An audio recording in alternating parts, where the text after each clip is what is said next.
Olá, aqui é a Helga, com o 12º capítulo da Saga dos Rothschild, um trabalho de Andrew Hitchcock.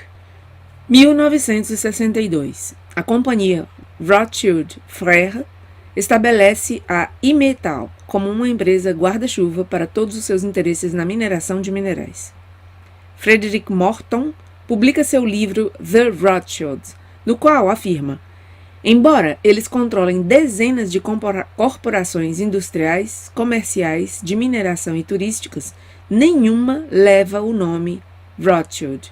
Sendo parcerias público-privadas, a família nunca precisa publicar, e nunca publica, um único balanço público ou qualquer outro relatório de sua condição financeira. Essa atitude revela o verdadeiro objetivo dos Rothschild: eliminar toda a concorrência e criar seu próprio monopólio a nível mundial. 1963. Em 4 de junho, John Fitzgerald Kennedy, 35º presidente dos Estados Unidos entre 1961 e 63, assina a Ordem Executiva 11.110, que devolveu ao governo dos Estados Unidos o poder de emitir moeda, sem passar pela Reserva Federal, pertencente aos Rothschild. Menos de 6 meses depois, em 22 de novembro, o presidente Kennedy é assassinado pelos Rothschild pelos mesmos motivos que assassinaram o presidente Abraham Lincoln em 1865. Lincoln queria imprimir dinheiro americano para o povo americano, opondo-se a uma elite estrangeira mercantilista acostumada a beneficiar-se da guerra por ganância. Aquela ordem executiva 11.110 foi rescindida pelo presidente Lyndon Johnson, 36º presidente dos Estados Unidos entre 63 e 69, no Air Force One, na ocasião em que ia de Dallas para Washington, no mesmo dia em que o presidente Kennedy foi assassinado. Outra, e provavelmente a principal razão para o assassinato de Kennedy, foi o fato de ele ter deixado bastante claro ao primeiro-ministro israelita Davi Ben-Gurion que sob nenhuma circunstância concordaria que Israel se tornasse um estado nuclear. O jornal israelita Haaretz, de 5 de fevereiro de 1999, numa resenha do livro de Avner Cohen, Israel and the Bomb, afirma o seguinte, abre aspas, o assassinato do presidente americano John F. Kennedy trouxe um fim abrupto à enorme pressão que a administração dos Estados Unidos estava aplicando ao governo de Israel para que este suspendesse seu programa nuclear. O livro sugere que se Kennedy permanecesse vivo, é duvidoso que Israel tivesse hoje uma opção nuclear. Ainda em 1963, Edmond de Rothschild estabelece a Compagnie Financière Edmond de Rothschild, LCF, na Suíça, como uma empresa de capital de risco. Mais tarde, ela se transforma em um banco de investimentos e em uma empresa de gestão de ativos com muitos associados.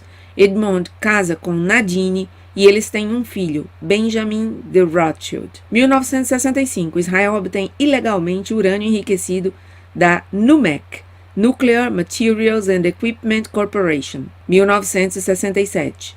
O tratamento dado aos palestinos pelos judeus sionistas finalmente provoca suficiente raiva no mundo árabe, de modo que Egito, Jordânia e Síria se mobilizam em suas fronteiras com Israel. Esses 3 países são subitamente atacados por Israel e, como resultado, o Sinai, que incluía Gaza, foi roubado do Egito e a Cisjordânia e o Rio Jordão roubados da Jordânia. Como resultado disso tudo, no dia 8 de junho, Israel lança um ataque ao USS Liberty, com aviões israelitas e barcos a motor com torpedos, num esforço de culpar o Egito e trazer os Estados Unidos para seu lado na guerra, e claro, seguindo ao pé da letra o lema do Mossad: By way of deception, thou shalt do war. Pela via do engano farás a guerra. Como resultado de seu ataque, morreram 34 militares americanos, 174 ficaram feridos. Israel mente como de costume, alegando ter confundido o navio de guerra que navegava com uma grande bandeira dos Estados Unidos com um antigo e já fora de serviço, o navio egípcio El Quseir. Eles também disseram que o navio estava numa zona de guerra, quando na verdade estava em águas internacionais, longe de qualquer combate. O ataque de Israel a esse navio de guerra americano durou 75 minutos, durante os quais atiraram em uma das bandeiras dos Estados Unidos, obrigando os marinheiros a içar outra desesperadamente. Na sequência desse ataque, os marinheiros americanos que sobreviveram receberam ordens militares para não discutirem o assunto com ninguém, por razões de segurança nacional. Essa história não teve proeminência nos meios de comunicação controlados pelos Rothschild e, como de costume, Israel não foi nem sequer repreendido por seus crimes por parte dos Estados Unidos, subservientes a ele, a Israel.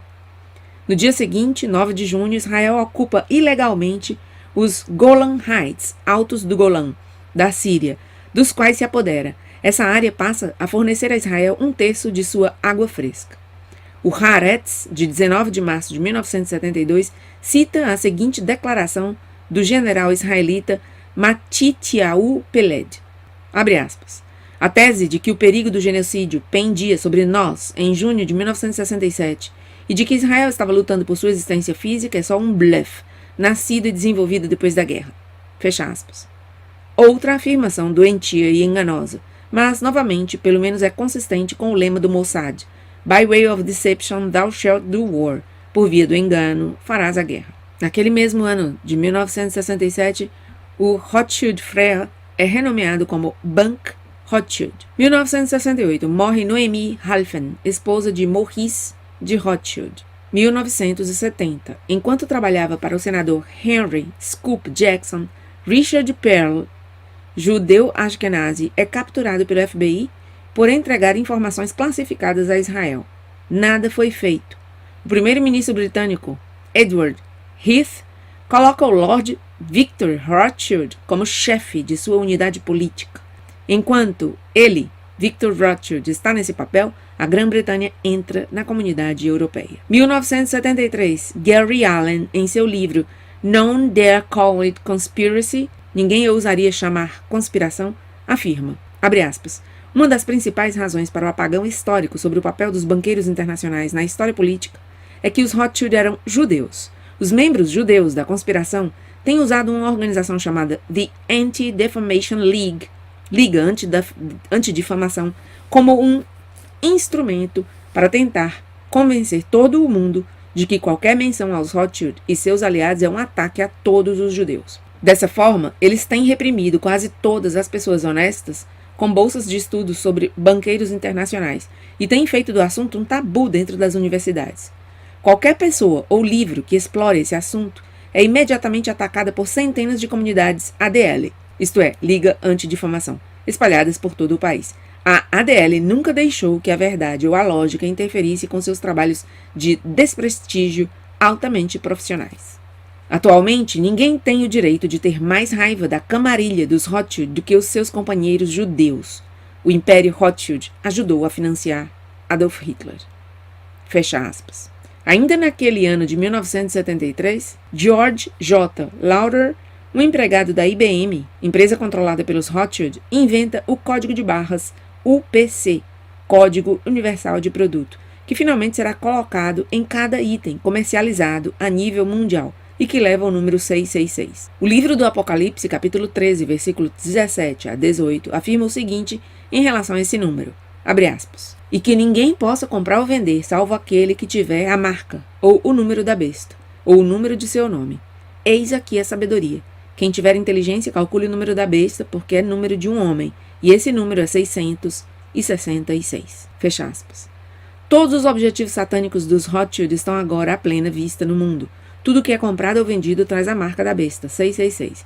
O projeto Churchill Falls, de N.M. Rothschild & Sons British Newfoundland Corporation, em Newfoundland, Canadá, está concluído naquele mesmo ano de 1973. N.M. Rothschild & Sons também cria uma nova gestão de ativos, parte da companhia que negocia a nível mundial e que eventualmente transforma-se na Rothschild Private Management Limited. Ainda naquele ano, Edmund Rothschild, um neto de Jacob ou James Meyer Rothschild, compra a propriedade burguesa Chateau Clark, em Bordeaux, na França. 1976, Harold Rosenthal, judeu ashkenazi e assessor do senador Jacob Javits, também judeu ashkenazi, disse, abre aspas, a maioria dos judeus não gosta de admiti-lo, mas nosso Deus é Lúcifer. Fecha aspas. 1978, Stephen Bryan, judeu ashkenazi, então funcionário do Senate Foreign Relations Committee, Comitê de Relações Exteriores do Senado, foi visto no hotel de Washington, D.C., entregando documentos confidenciais a altos militares de Israel. Bryan consegue um advogado, Nathan Lewin, e o caso vai a júri, Mas, misteriosamente, nada acontece. Brian mais tarde vai trabalhar para Richard Perle. 1979. O Tratado de Paz entre Egito e Israel, de 1979, foi assinado com a ajuda dos Estados Unidos, que prometeram 3 bilhões de dólares anuais dos contribuintes americanos a Israel. Nem sequer uma gota no oceano quando você considera a quantia que eles ganham com a Reserva Federal. Ainda em 1979, o Shin Bet, Agência de Segurança Interna de Israel, tenta penetrar no Consulado Geral Americano em Jerusalém através de uma honey trap. Honey trap é uma armadilha sexual muito utilizada pelo Mossad. Através desse honey trap, usaram um funcionário clerical que estava tendo um caso com uma garota de Jerusalém. Ainda em 1979, o barão e a baronesa Philip de Rothschild, em uma joint venture com Robert Mondavi, iniciam a construção de uma pirâmide em Napa Valley, Califórnia, onde o líder fundador da Igreja de Satanás, Church of Satan, o judeu ashkenazi Anton LaVey, tinha sua base. Isso é conhecido como Opus One, que significa o primeiro trabalho, e a fachada para esse templo é uma vinícola. 1980, começa o fenômeno global das privatizações. Os Rothschild estão por trás disso, desde seu início, com o objetivo de assumirem o controle de todos os ativos estatais do mundo. E assim termina esse 12º capítulo da saga dos Rothschild de Andrew Hitchcock. Nada mais pelo momento, obrigado por estar aí, até meu próximo vídeo.